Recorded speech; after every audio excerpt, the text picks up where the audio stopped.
रविराज यादव प्रजेश प्रजेश प्रजेश चकिया चकिया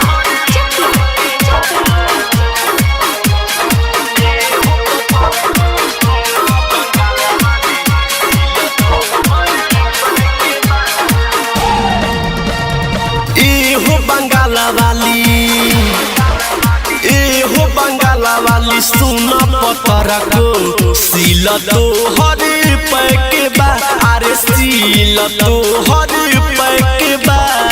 आगावा से बढ़िया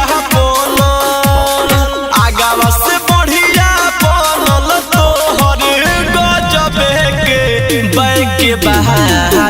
हो पतरा को सुना बंगाला वाली सील तो हरी पैक बा अरे सील तो हरी पैक बा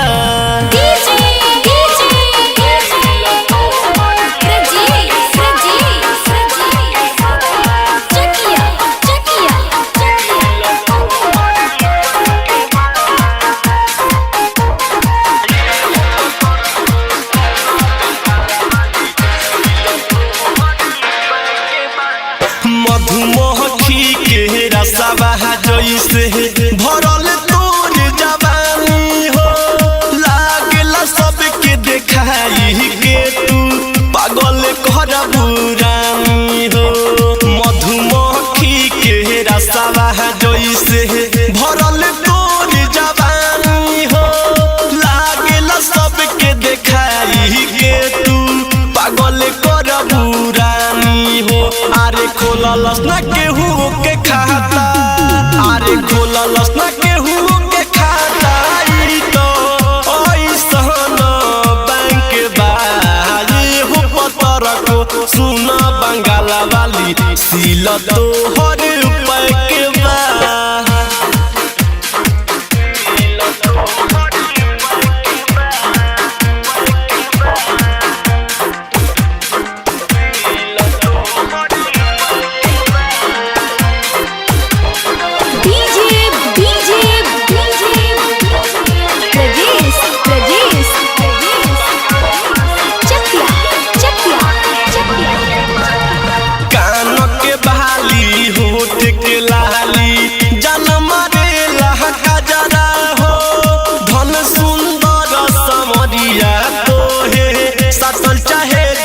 पजरा हो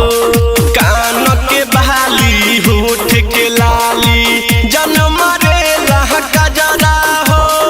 रवि मीरा के सरी तू चाहे सटल दिल के पजरा हो सनी हिंदुस्तानी और बिंद के सनी हिंदुस्तानी और बिंद के देखी माथा भइल करे के बा ए हो पतरा को सुना बंगाला वाली सील तो हरी पैक बा रवि डिजिटल रिकॉर्डिंग स्टूडियो गंगा पीपर।